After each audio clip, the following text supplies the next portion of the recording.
Hello friends, digital class റൂമിൻ്റെ പുതിയൊരു വീഡിയോയിലേക്ക് ഏവർക്കും സ്വാഗതം. ഇന്ന് ഞാൻ പേജ് മേക്കറിൻ്റെ പുതിയൊരു വീഡിയോയുമായിട്ടാണ് എത്തിയിട്ടുള്ളത്. ഇതിനു മുമ്പ് പേജ് മേക്കറിൻ്റെ 3 വീഡിയോ ഞാൻ അപ്ലോഡ് ചെയ്തിരുന്നു. അത് കാണാത്തവർ ആദ്യം ആ വീഡിയോ കാണാൻ ശ്രമിക്കുക. അപ്പോൾ ഈ വീഡിയോ ആദ്യമായിട്ടാണ് നിങ്ങൾ കാണുന്നതെങ്കിൽ സബ്സ്ക്രൈബ് ചെയ്യുക, ലൈക്ക് ചെയ്യുക, അടുത്തുള്ള ബെൽ ബട്ടൺ മറക്കാതെ എനേബിൾ ചെയ്യുക. അപ്പോൾ നമുക്ക് വീഡിയോയിലേക്ക് പോകാം. ഞാനിവിടെ പേജ് മേക്കർ ഓപ്പൺ ചെയ്തിട്ടുണ്ട്. അപ്പോൾ നമുക്ക് ഈ കഴിഞ്ഞ ദിവസങ്ങളിലൊക്കെ ആയിട്ട് നമ്മൾ നോക്കിയ കമാൻഡുകളൊക്കെ ഉപയോഗിച്ച് നമുക്കൊരു ബില്ല് എങ്ങനെ ചെയ്യാം എന്ന് നോക്കാം. അതിന് നമ്മൾ ഫസ്റ്റ് ഫയൽ മെനുവിനകത്തുനിന്ന് ഒരു ന്യൂ എന്ന കമാൻഡ് കൊടുത്ത് ഒരു പേജ് ഓപ്പൺ ചെയ്യണം. അപ്പം നമുക്ക് ഡോക്യുമെൻ്റ് സെറ്റപ്പ് ഡയലോഗ് ബോക്സ് കിട്ടി. അതിനകത്ത് ഞാൻ പേപ്പറിനെ A4 ആക്കുകയാണ്. ഇപ്പോൾ ഓറിയൻറ്റേഷൻ ടാളാണ് കിടക്കുന്നത്. അപ്പം എനിക്ക് ഇപ്പം ഇതിനെ വൈഡാക്കിയാണ് വേണ്ടിയത്. അപ്പം ഞാനതിനെ വൈഡാക്കുകയാണ്. വൈഡിലേക്ക് മാറ്റി. ഡബിൾ സൈഡിൻ്റെ ആവശ്യം എനിക്കില്ല, ഒരു പേജ് മതിയാവും. അപ്പം ഓക്കെ ഞാൻ കൊടുത്തു. ഒരു പേജ് ഇവിടെ ഓപ്പൺ ആയിട്ടുണ്ട്. അതിന് അൺടൈറ്റിൽഡ് എന്നുള്ള പേരിലാണ് വന്നിരിക്കുന്നത്. അതിനെ ഞാൻ മാക്സിമൈസ് ചെയ്തിട്ടുണ്ട്. ഇനി ഇവിടെ ഞാൻ പേജ് ഡോക്യുമെൻ്റ് സെറ്റപ്പ് ചെയ്തെടുത്ത് എനിക്കിവിടെ മില്ലിമീറ്റേഴ്സിലേക്ക് മതി. അതുകൊണ്ട് ഞാൻ ആദ്യം ഇതിനെ റൈറ്റ് മൗസ് ബട്ടൺ ക്ലിക്ക് ചെയ്ത് മില്ലിമീറ്റേഴ്സിലേക്ക് മാറ്റി. ഇനി എനിക്കിതിൻ്റെ മാർജിൻസൊക്കെ ഒന്ന് കൂടി സെറ്റ് ചെയ്യണമെന്ന് തോന്നി. അതുകൊണ്ട് വീണ്ടും ഞാൻ ഫയൽ മെനുവിൽ നിന്ന് ഡോക്യുമെൻ്റ് സെറ്റപ്പ് ബോക്സ് എടുത്ത് ഇവിടെ ഞാൻ മാർജിൻ മാറ്റി കൊടുക്കുകയാണ്. അപ്പോൾ എനിക്കിവിടെ മില്ലിമീറ്റേഴ്സിലാണ്. അപ്പോൾ ഞാനതിനെ 15 ആക്കി കൊടുക്കുകയാണ്. കൊടുത്തു. വീണ്ടും ഇവിടെ ഒരു പേജിൽ ഒരു 2 ബില്ലൊക്കെ കിട്ടുന്ന വലിപ്പത്തിലൊരു ബില്ല് നമുക്ക് ചെയ്ത് നോക്കാം. അപ്പം നമുക്ക് ആ പേജിനെ ആദ്യം 2 കോളമായിട്ടൊന്ന് തിരിക്കാം. അതിന് നമുക്ക് ഞാൻ ഇന്നലെ കഴിഞ്ഞ ദിവസം ഇട്ടിരുന്ന വീഡിയോയിൽ പറഞ്ഞിരുന്നു ലേഔട്ടിനകത്ത് കോളം ഗൈഡ്സ് ഉപയോഗിക്കാം. അപ്പോൾ 2 തിരിച്ചു.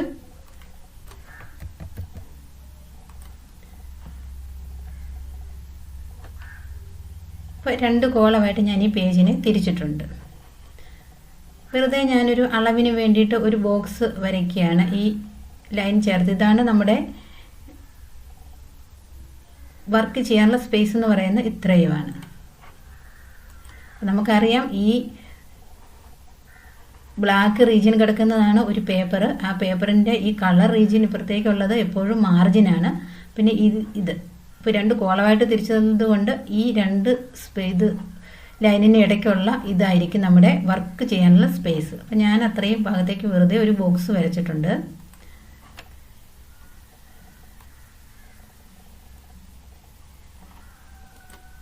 ഇനി നമ്മളൊരു വർക്ക് ചെയ്യുന്ന ടൈമിൽ നമുക്ക് എപ്പോഴും ഫസ്റ്റ് ടൈമിൽ തന്നെ അതിനങ്ങ് സേവ് ചെയ്യുന്നതായിരിക്കും നമുക്ക് നല്ലത്. അപ്പം ഞാനതിനെ Ctrl+S കൊടുത്ത് പേജ് മേക്കർ എന്ന് പറയുന്ന ഫോൾഡറിലേക്ക് തന്നെ ബില്ല് എന്ന പേരിൽ ഒന്ന് സേവ് ചെയ്യാണ്.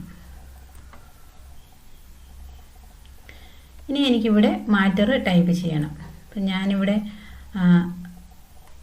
ഇതിന് 2നും ഈ ബില്ലിൻ്റെ സെൻറ്ററായിട്ട് വേണം എൻ്റെ മാറ്റർ നിൽക്കാൻ. അതിനുവേണ്ടി ഞാൻ ആദ്യം ഇതിന് 2 ലൈനിനും എൻഡിൽ വരെ ഞാനിങ്ങനെ വരച്ചു.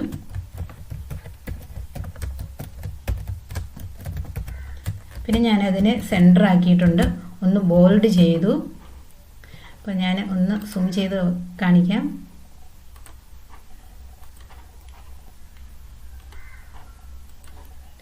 ഇനി എനിക്കിതിനെ വലുതാക്കാൻ വേണ്ടിയിട്ട് ഞാൻ Ctrl+A കൊടുത്ത് സെലക്ട് ചെയ്തു. ഇവിടെ വലുതാക്കാനായിട്ട് ഇവിടെ സെലക്ട് ചെയ്തു. കാരണം എനിക്ക് 20 ഫോണ്ടാണ് വേണ്ടത്. 18ഉം 24 ഉള്ളൂ. അപ്പോൾ എനിക്കൊരു 20 സൈസ് വേണമെന്നാണ് എൻ്റെ ആഗ്രഹം. അതുകൊണ്ട് ഞാൻ ഇവിടെ 20 എന്ന് ടൈപ്പ് ചെയ്ത് കൊടുത്തിട്ട് എൻ്റർ ചെയ്തു. പിന്നെ ഇവിടെ നിന്ന് ടൈംസ് ന്യൂ റോമൻ മാറ്റി വേറൊരു ഫോണ്ട് കൊടുക്കുകയാണ്. അതിന് ഞാനിവിടെ ഫോണ്ട് മാറ്റി. ഞാനിവിടെ അതിന് ഏറെക്കുറെ ഞാനിതൊക്കെ മാറ്റി, ഫോണ്ട് മാറ്റി, അതിൻ്റെ സൈസ് മാറ്റി, ഇതൊക്കെ മാറ്റി ഞാൻ സെറ്റ് ചെയ്തിട്ടുണ്ട്. അപ്പോൾ ഇടയ്ക്ക് ഞാൻ Ctrl+S കൊടുത്ത് ഞാനിതിനെ സേവ് ചെയ്തുകൊണ്ടേ ഇരിക്കുന്നു. ഞാനിവിടെ ജസ്റ്റ് എൻ്റെ മൊബൈൽ നമ്പർ ടൈപ്പ് ചെയ്യാനായിട്ട് കിടക്കുന്നു. ഇനി അടുത്തത് നമ്മളെപ്പോഴും ഒരു ബില്ലൊക്കെ ചെയ്യാൻ നേരം ഒറ്റയടിക്ക് ചെയ്യാതെ എല്ലാം ഓരോ ബ്ലോക്കായിട്ടായിരിക്കും പേജ് മേക്കറിൽ മാക്സിമം വർക്ക് ചെയ്യാൻ നേരം ഇങ്ങനെ ഓരോ ബ്ലോക്കായിട്ടായിരിക്കും ചെയ്യുക.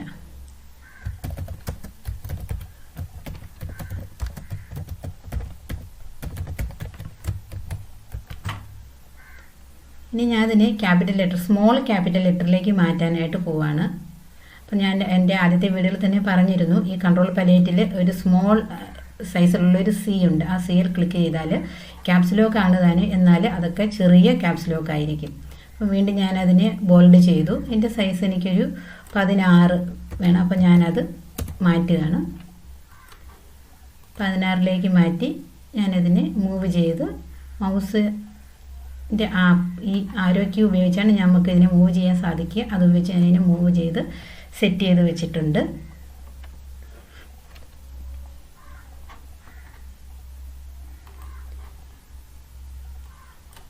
ഇനി ഞാനിവിടെ അടുത്ത ബ്ലോക്കാക്കി എടുത്തു. നമ്മളിങ്ങനെ വർക്ക് ചെയ്യാമെന്ന് ഇങ്ങനെ ചെയ്ത് പഠിച്ചാലാണ് നമുക്ക് എളുപ്പമാകുക.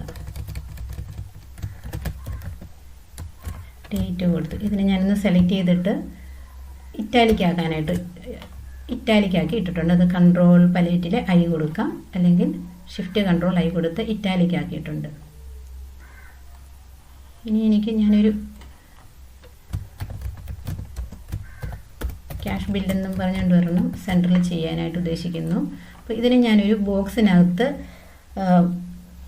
വൈറ്റാക്കി ഇടാനായിട്ടാണ് ആഗ്രഹിക്കുന്നത്. അപ്പോൾ അങ്ങനെയെങ്കിൽ നമുക്ക് ചെയ്യാനായിട്ടൊരു വഴിയുണ്ട്.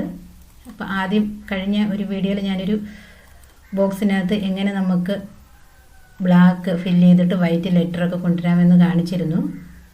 അതുപോലെ ഞാൻ ഈ ബോക്സ് സെലക്ട് ചെയ്തു. എനിക്കിവിടെ കളർ ഇല്ല, അതുകൊണ്ട് ഞാൻ വിൻഡോയിൽ നിന്ന് ഷോ കളേഴ്സ് എടുത്ത് അതിനെ മാക്സിമൈസ് ചെയ്ത് ബോക്സ് സെലക്ട് ചെയ്ത് കൊടുത്തു. ഇനി ഞാനിവിടെ ടെക്സ്റ്റ് ഉപയോഗിച്ച് ഇതിനെ കൺട്രോൾ എ കൊടുത്ത് സെലക്ട് ചെയ്തു. ദെൻ എനിക്കിവിടെ ഷിഫ്റ്റ് കൺട്രോൾ വി കൊടുക്കാം, അതല്ലെങ്കിൽ കൺട്രോൾ പാലറ്റിൽ ഇവിടെ ഒരു 6 എന്നുണ്ട്, റിവേഴ്സ്, അതായത് ബ്ലാക്ക് ആണെങ്കിൽ വൈറ്റ് ആകും, അത് കൊടുത്തു. വീണ്ടും എനിക്കിതിനെ ഒന്ന് ബോൾഡ് ചെയ്യണം. കൺട്രോൾ വി കൊടുത്ത് ഞാനിതിനെ ബോൾഡ് ചെയ്തു. പിന്നെ നോക്കുക, ഇത് കാണുന്നില്ല. ഇപ്പോൾ ഇതിൻ്റെ ഒരു കമാൻഡ് ഞാൻ പറഞ്ഞിട്ടില്ല. നമുക്ക് ഫ്രണ്ടിലേക്കും ബാക്കിലേക്കും കൊണ്ടുപോകാൻ വേണ്ടിയിട്ടുള്ളതാണ്. ഞാനതിനെ സെറ്റ് ചെയ്തിട്ടുണ്ട്. ഇനി എനിക്ക് അടുത്തത് ഒരു സെപ്പറേറ്റ് ബോക്സിനകത്ത് വേണം. അപ്പം എനിക്കിവിടെ ഓൾറെഡി ഒരു ബോക്സ് ഉണ്ട്, അതുകൊണ്ട് ഇതിനെ ഒന്ന് കോപ്പി പേസ്റ്റ് ചെയ്താൽ മതിയാവും. അപ്പം ഞാൻ കൺട്രോൾ സി കൊടുത്തു. ഇവിടെ നമുക്കൊരു കാര്യം ശ്രദ്ധിക്കാനുള്ളത്, കൺട്രോൾ സി കൊടുത്തു, കൺട്രോൾ വി കൊടുത്തു കഴിഞ്ഞാൽ ഇത് പേസ്റ്റ് ആകുന്നതിൻ്റെ അലൈൻമെൻറ്റ് മാറിയാണ്. നമുക്ക് ഇതേ അളവിൽ തന്നെ അതിൻ്റെ താഴേക്ക് ഇറങ്ങി ബോക്സ് വേണം. അപ്പം ഞാൻ അതിന് വേണ്ടിയിട്ട് കൺട്രോൾ ആൾട്ട് വി കൊടുത്തു. അപ്പോൾ അതേ പൊസിഷനിൽ തന്നെ അതിനെ പേസ്റ്റ് ആക്കി.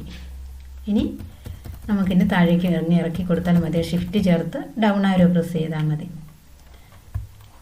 ഇനി മൂവ് ചെയ്യിക്കുകയാണ്. അതിനെ ആൾട്ട് കീ പ്രസ് ചെയ്തുകൊണ്ട് മൗസ് ഉപയോഗിച്ച് മൂവ് ചെയ്താൽ മതിയാകും. അല്ലെങ്കിൽ നമുക്ക് ടൂൾ ബോക്സിൽ നിന്ന്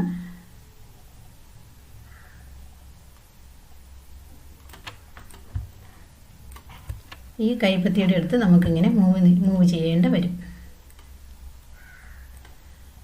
അപ്പോൾ ഏറെക്കുറെ ഞാൻ ഇത്രയും സെറ്റ് ചെയ്തു. ഇടയ്ക്കിടയ്ക്ക് നമുക്ക് കൺട്രോൾ എസ് കൊടുത്ത് ഇതിനെ ഒന്ന് സേവ് ചെയ്തുകൊണ്ടിരിക്കാം. പിന്നെ അടുത്തത് നമുക്ക് വേണമെങ്കിൽ ഒറ്റ ബ്ലോക്കായിട്ട് ചെയ്യാം. അവിടെ ടാബ് സെറ്റ് ചെയ്തുകൊണ്ട് നമുക്കിതിനെയൊക്കെ ഒറ്റ ഇതായിട്ട് ചെയ്യാൻ സാധിക്കും. ഞാനിപ്പോൾ ടാബിൻ്റെ ഒരു വീഡിയോ ഇട്ടിട്ടില്ലാത്തതുകൊണ്ട് ഞാനിവിടെ സെപ്പറേറ്റ് ചെയ്യാണ്.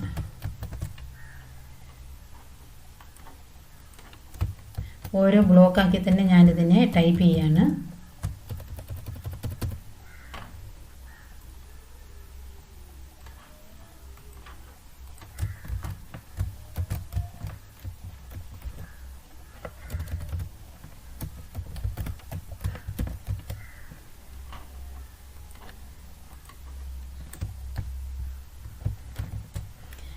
ഇങ്ങനെ ഓരോന്ന് ടൈപ്പ് അത് അതിനെ കോപ്പി പേസ്റ്റ് എടുത്ത് വെച്ച് ടൈപ്പ് ചെയ്യുന്നതാണ് നമുക്ക് എളുപ്പം. അതുകൊണ്ടാണ് ഞാൻ അങ്ങനെ ചെയ്യുന്നത്. അല്ലെങ്കിൽ മൗസ് വെച്ച് വരയ്ക്കുന്നത് ഇപ്പം വരച്ച് നമുക്ക് പുതിയതായിട്ട് ചെയ്യാൻ സാധിക്കും. പക്ഷേങ്കിൽ അതിനേക്കാൾ നമുക്ക് എളുപ്പം ഇതിനെ അങ്ങ് കോപ്പി പേസ്റ്റ് ചെയ്ത് എടുത്ത് വയ്ക്കുന്നതാകും. അപ്പം നമുക്ക് അതിൻ്റേതനുസരിച്ച് നമുക്കിതിനകത്ത് എഴുതേണ്ട അക്ഷരങ്ങളുടെ വലിപ്പം അനുസരിച്ച് ഇതിനെ കോളത്തിൻ്റെ വലിപ്പം കൂട്ടിയും കുറച്ചും കൊടുക്കണം. അപ്പം അതിനനുസരിച്ചുള്ള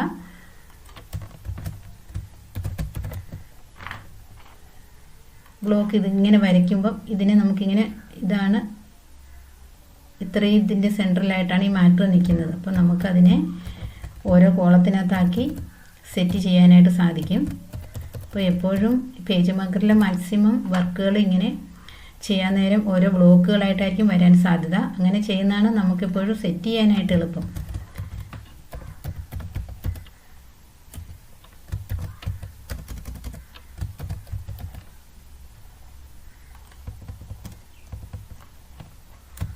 ഞാൻ ഒന്നുകൂടി സേവ് ചെയ്തു. പിന്നെ എനിക്കിവിടെ ഒരു ലൈൻ സെപ്പറേറ്റ് ചെയ്യാനായിട്ട് ഒരു ലൈൻ വേണം. അപ്പോൾ ഞാൻ പിന്നെ കൺട്രോൾ പ്രസ് ചെയ്തുകൊണ്ട് വരയ്ക്കുകയാണ്. അപ്പോൾ നമുക്കതിനെ കറക്റ്റായിട്ട് വരയ്ക്കാനായിട്ട് സാധിക്കും. അപ്പം ഈ ഒരു എൻഡും കറക്റ്റായിട്ട് നിർത്താൻ എപ്പോഴും ശ്രദ്ധിക്കുക. പിന്നീട് വേണ്ടത് ഇനി താഴേക്ക് നമുക്കിതിനെ സെപ്പറേറ്റ് ചെയ്യാനായിട്ടുള്ള ഒരു ലൈനാണ് വേണ്ടത്. അപ്പോൾ നമുക്കതിനെ ഈ ബോക്സിലേക്ക് ഇങ്ങനെ കറക്റ്റായിട്ട് വെക്കുമ്പോൾ ഇതൊരു വൈറ്റ് വരുന്നത് കാണാൻ സാധിക്കും. ആ ഒരു പ്ലസ് മാർക്ക്, ആ പ്ലസ് മാർക്കിൻ്റെ ആ ലൈന് ഈ ലൈനിലേക്ക് വരുമ്പോൾ കറക്റ്റായിട്ട് വെച്ചാൽ ആ വര നമുക്ക് കറക്റ്റായിട്ട് നിൽക്കും. ഇവിടുന്ന് നമുക്ക് അങ്ങോട്ട് പേസ്റ്റ് ചെയ്യണമെങ്കിൽ കോപ്പി പേസ്റ്റ് ചെയ്താൽ മതി. കൺട്രോൾ C കൊടുത്തു, ആൾട്ട് കൺട്രോൾ V കൊടുത്ത് അതേ പൊസിഷനിൽ തന്നെ സേവ് ഒന്ന് പേസ്റ്റ് ചെയ്തിട്ടുണ്ട്. ഷിഫ്റ്റ് ചേർത്ത് മൂവ് ചെയ്യുകയാണെങ്കിൽ അതിനെ പെട്ടെന്ന് നമുക്ക് ഇങ്ങോട്ട് മൂവ് ചെയ്യാനായിട്ട് സാധിക്കും. അപ്പം പാർട്ടിക്കുലേഴ്സൊക്കെ എഴുതാനായിട്ട് കുറച്ച് അധികം സ്പേസ് വേണം. അതുകൊണ്ട് നമ്മൾ എപ്പോഴും അതിന് കുറച്ച് സ്പേസ് കൂടുതൽ കൊടുക്കുക. വീണ്ടും കോപ്പി പേസ്റ്റ് എടുത്തു.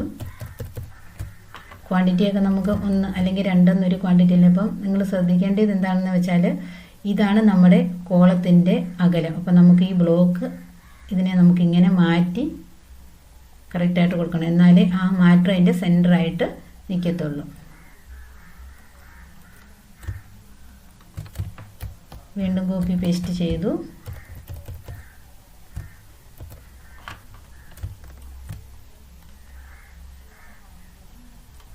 ഇതും അതുപോലെ വരച്ചു. നമുക്ക് ഇതിനെ കറക്റ്റായിട്ട് സെറ്റ് ചെയ്ത് വയ്ക്കാം.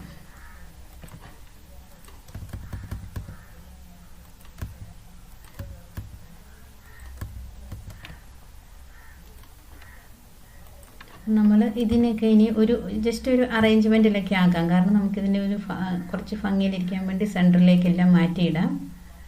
അപ്പോൾ ഇതിനെയൊക്കെ ഗ്രൂപ്പായിട്ട് സെലക്ട് ചെയ്തിട്ട് നമുക്കിതിനെ അപ്പ് ആരോ ഡൗൺ ആരോ ഒക്കെ ഉപയോഗിച്ച് അങ്ങോട്ടും ഇങ്ങോട്ടും മൂവ് ചെയ്യാനായിട്ട് സാധിക്കും. സേവ് ചെയ്തിട്ടുണ്ട്. പിന്നെ നമുക്ക് വേണ്ടിയത് ഇതിനെ രണ്ടിനെയും കൂടെ തിരിക്കാനായിട്ട് ഒരു RSഉം PSഉം തമ്മിൽ തിരിക്കാനായിട്ട് ഒരെണ്ണം വേണം. അപ്പോൾ അതിന് നമുക്ക് PSന് ചെറിയത് മതി. ഇപ്പോൾ ചെറിയൊരു കോളമായിട്ട് വെറുതെ ജസ്റ്റ് ഒരു വരയിടേണ്ട ആവശ്യമല്ലേ വരുന്നുള്ളൂ. അപ്പോൾ നമുക്കിവിടെ നോക്കുക, ഈ ഒരു മൗസിൻ്റെ ഷിഫ്റ്റിൽ അല്ലെങ്കിൽ കൺട്രോൾ പ്രസ് ചെയ്യുമ്പോൾ ഈ മൗസ് പോയിൻ്റ് ഒരു പ്ലസ് ചിഹ്നത്തിൻ്റെ ആകൃതിയിലേക്ക് മാറുന്നത് കാണാം. അപ്പോൾ ആ പ്ലസ് ചിഹ്നത്തിൻ്റെ ആ ലൈന് ഈ ലൈനിലേക്ക് വരുമ്പോൾ ഒരു വൈറ്റ് കളർ വരുന്നു. അപ്പോഴത്തേക്ക് നമ്മളിതിനെ ക്ലോസ് ചെയ്ത് കഴിഞ്ഞാൽ ഇത് കറക്റ്റ് അതിന് വെളിയിലേക്ക് പോവാതെയും അതിനുള്ളിലേക്ക് വരാതെയും കറക്റ്റ് പൊസിഷനിൽ നിൽക്കും. ഇനി നമുക്ക് വേണ്ടത് നമുക്ക് സാധാരണ പ്ലെയിനായിട്ട് ഇട്ടാലും മതി, പ്ലെയിനായിട്ട് ഇടാം. ഇനി അതെല്ലാം നമുക്ക് കുറച്ച് റോ ഇങ്ങനെ ആഡ് ചെയ്യണം എന്നുണ്ടെങ്കിൽ ഈ ഒരെണ്ണത്തിനെ നമ്മൾ കോപ്പി എടുത്തു. നമുക്ക് കോപ്പി പേസ്റ്റ് കൊടുക്കുന്നേക്കാൾ നമുക്ക് എളുപ്പം എഡിറ്റിനകത്ത് പേസ്റ്റ് മൾട്ടിപ്പിളിൻ്റെ വീഡിയോ ഞാൻ കഴിഞ്ഞ ഇതിൽ പറഞ്ഞിരുന്നു പേസ്റ്റ് മൾട്ടിപ്പിളിനെ പറ്റി. അപ്പോൾ അത് പേസ്റ്റ് 10 വേണം. ഹൊറിസോണ്ടൽ 0 മതി.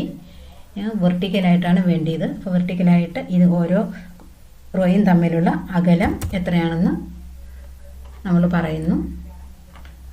ഓക്കെ ആയിട്ടുണ്ട്. അപ്പം നോക്കാം, താഴെ കുറച്ച് സ്പേസ് കൂടുതലുണ്ട്. അപ്പോൾ നമുക്ക് വേണമെങ്കിൽ ഒരെണ്ണത്തിനെയും കൂടെ ഇങ്ങോട്ട്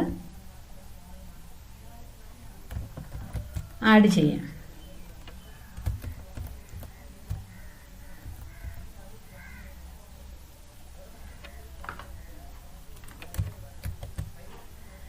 ഇനി നമുക്ക് വേണ്ടിയത് ഇതിനെ ഒരുമിച്ച് ഇങ്ങനെ സെലക്ട് ചെയ്യാൻ വേണ്ടി ഷിഫ്റ്റ് കീ പ്രസ് ചെയ്തുകൊണ്ട് ചെയ്താൽ മതി. ഞാനിങ്ങനെ ജസ്റ്റ് ഷിഫ്റ്റ് കീ പ്രസ് ചെയ്താൽ ഒന്നിലധികം വസ്തുക്കൾ നമുക്ക് ഒരുമിച്ച് ഇങ്ങനെ ചെയ്യാനായിട്ട് സാധിക്കും. അപ്പോൾ എപ്പോഴും നമ്മൾ ഈ ഷിഫ്റ്റ് കീ പ്രസ് ചെയ്താൽ ഇതിൻ്റെ ഈ മൗസിൻ്റെ ഈ ആരോയുടെ ഷേപ്പ് മാറി ഒരു പ്ലസ് സിമ്പലിലേക്ക് പോകുന്നത് കാണാം. അപ്പോൾ നമുക്കിതിനെ ഇങ്ങനെ കൊണ്ട് വെക്കാനായിട്ട് എളുപ്പമുണ്ട്. അപ്പം ഞാൻ ഇതിനെ ഇങ്ങനെ മാറ്റിയത് നമുക്കിവിടെ ഒരു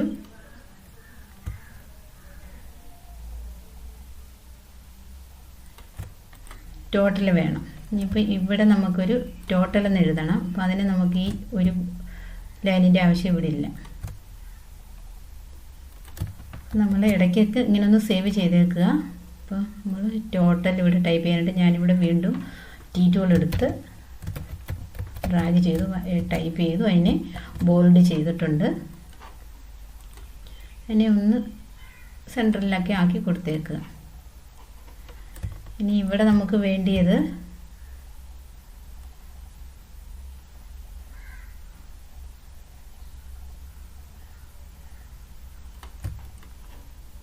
റുപ്പീസ് ഇൻ വേർഡ്സിൽ എഴുതാനായിട്ടുള്ളതാണ്.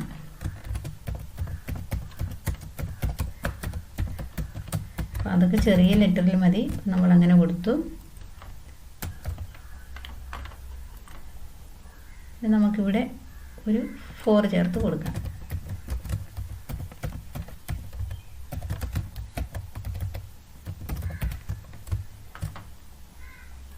ഞാൻ ഇതിനെ മാത്രം സെലക്ട് ചെയ്ത് ബോൾഡ് ചെയ്തതാണ്.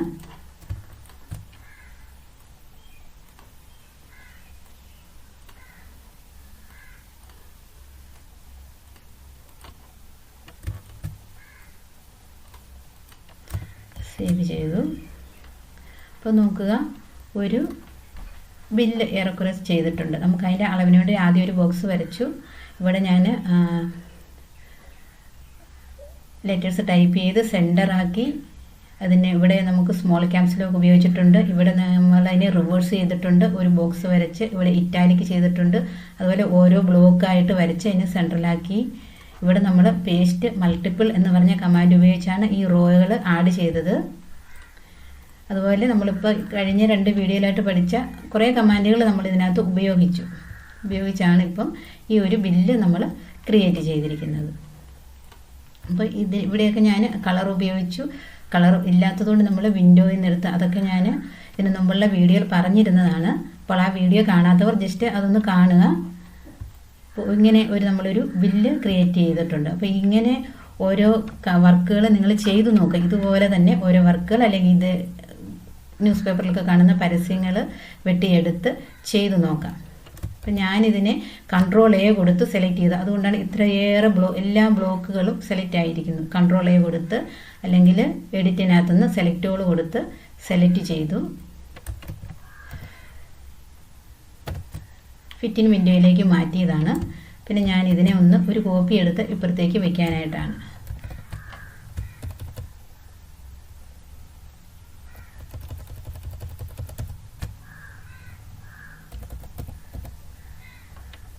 അപ്പോൾ നമ്മളൊരു ബില്ല് ക്രിയേറ്റ് ചെയ്ത് അതിൻ്റെ ഒരു കോപ്പി എടുത്ത് 2 ബില്ലാക്കിയിട്ടുണ്ട് ഒരു A4ൽ. അപ്പോൾ നമ്മൾ അതിന് ആദ്യം ചെയ്തത് ഒരു A4 ഷീറ്റ് എടുത്ത് അതിനെ വൈഡാക്കി എടുത്ത് 2 കോളം തിരിച്ചു. അതായത് ലേഔട്ടിനകത്തെ കോളം ഗൈഡ്സ് നമ്മളിവിടെ യൂസ് ചെയ്തിട്ടുണ്ട്. അതിനെ ഉപയോഗിച്ച് നമ്മൾ ആദ്യം 2 കോളമായിട്ട് തിരിച്ച് ആണ് നമ്മൾ ഈ ബില്ല് ചെയ്തിട്ടുള്ളത്. അപ്പോൾ നിങ്ങളെല്ലാവരും ഇതുപോലെയുള്ള വർക്കുകൾ ഓരോന്നും എടുത്ത് ചെയ്തു നോക്കുക. അപ്പോൾ നിങ്ങൾക്ക് ഇതിൽ കൂടുതൽ കമാൻഡുകൾ ഈസിയാവും വർക്ക് ചെയ്യാനുള്ള ഒരു എക്സ്പീരിയൻസ് കിട്ടുകയും ചെയ്യും. അപ്പോൾ ഈ വീഡിയോ നിങ്ങൾക്ക് ഇഷ്ടമായി എന്ന് കരുതുന്നു. അപ്പോൾ അടുത്ത് കൂടുതൽ കമാൻഡുകളും അതിനെപ്പറ്റിയുള്ള വർക്കുകളുമായിട്ട് ഉടൻ തന്നെ ഞാൻ എത്തുന്നതായിരിക്കും. ഈ വീഡിയോ ആദ്യമായിട്ട് കാണുന്നവർ സബ്സ്ക്രൈബ് ചെയ്യുക, ലൈക്ക് ചെയ്യുക, അടുത്തുള്ള ബെൽ ബട്ടൺ മറക്കാതെ എനേബിൾ ചെയ്യുക. Okay, see U.